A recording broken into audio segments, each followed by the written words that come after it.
আসসালামু আলাইকুম এভরিওয়ান। আশা করি সবাই ভালো আছেন।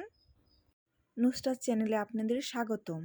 আজকে আমি বাসায় যেভাবে ফ্রাইড রাইস রান্না করি সেভাবে আপনাদেরকে ফ্রাইড রাইস রান্না করে দেখাবো। আশা করি সবাই আমার ভিডিওর সাথে থাকবেন। বেশি কথা না বাড়িয়ে মূল রান্নায় চলে যাই। চুলায় একটি হাঁড়ি বসিয়ে আমি এখানে সয়াবিন তেল দিয়ে নেব। তারপর দিয়ে দিব রসুন কুচি। রসুনটা হালকা ব্রাউন কালার হয়ে আসলে আমি এখানে কুচি করে কাটা চিকেন দিয়ে দিলাম। চিকেনটা হালকা করে ভেজে নেব। 1 চা চামচ আদা রসুন পেস্ট দিয়ে দেব। একটু ভেজে গাজর কুচি দিয়ে দেব। গাজরটাকেও একটু সটে করে নেব। এখন আমি দিয়ে দেব বরবটি। এখানে যার যেমন পছন্দ সবজি দিতে পারবে, কিন্তু একটা কথা বলে রাখি, শক্ত সবজিগুলো আগে দিতে হবে, যেই সবজিগুলো সিদ্ধ হতে দেরি হয়। এই পর্যায়ে আমি এখানে লবণ দিয়ে দেব। লবণ দিয়ে একটু ভেজে নেব। আর ভাজা হয়ে গেছে, এখন আমি এখানে বাঁধাকপি দিয়ে দেব। বাঁধাকপিগুলো দিয়ে আবার আমি নেড়ে চেড়ে ভালো মতো ভেজে নেব। এই ফ্রাইড রাইস রান্নাটা হাই হিটে করতে হবে। এখন দিয়ে দিলাম সয়া সস আর দেব টমেটো সস।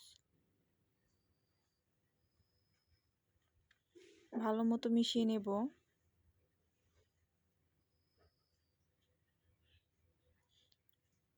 সবজিগুলো ভেজে এক সাইড করে নেব। সবজিগুলো সাইড করা হয়ে গেলে এই পর্যায়ে আমি এখানে আরেকটু সয়াবিন তেল দিয়ে দিব। দিয়ে দিব ফেটিয়ে রাখা ডিম। আমি এখানে 2টি ডিম ব্যবহার করেছি। আপনারা চাইলে বেশি অথবা কম করে নিতে পারবেন। ডিমটা ভালো মতো ভেজে নেব। তারপর এখানে কাঁচামরিচ অ্যাড করে দেব। ডিমগুলো ভালো মতো ভাজা হয়ে গেলে সবজির সাথে মিলিয়ে নিব। এই পর্যায়ে একটু নাড়াচাড়া করে দিয়ে দেব গোলমরিচ গুঁড়া। তারপর একটু ভালো করে মিশিয়ে নেব। এখন দিয়ে দিব সিদ্ধ করে রাখা চিনি গুঁড়া চাল। আমি এই চালগুলো 10% থেকে 8% সিদ্ধ করে নিয়েছি। বাকি 2% দমে দিলে সিদ্ধ হয়ে যাবে।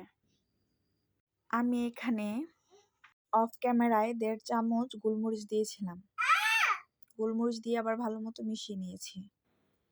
আমি বসিয়ে রেখেছিলাম প্রায় 30 মিনিটের মতো। এই তো আমার ফ্রাইড রাইসটা পারফেক্টভাবে হয়ে গেছে। এখন আমি সার্ভ করে নেব।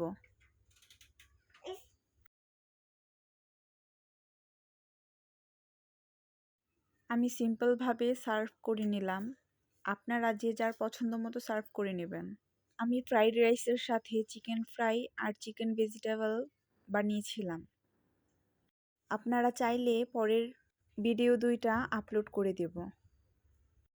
আমার ভিডিওটা যদি আপনাদের ভালো লেগে থাকে আমার চ্যানেলে লাইক করবেন, খুব সম্ভব হলে সাবস্ক্রাইব করবেন। আপনার মূল্যবান মতামতটি কমেন্ট বক্সে জানাবেন।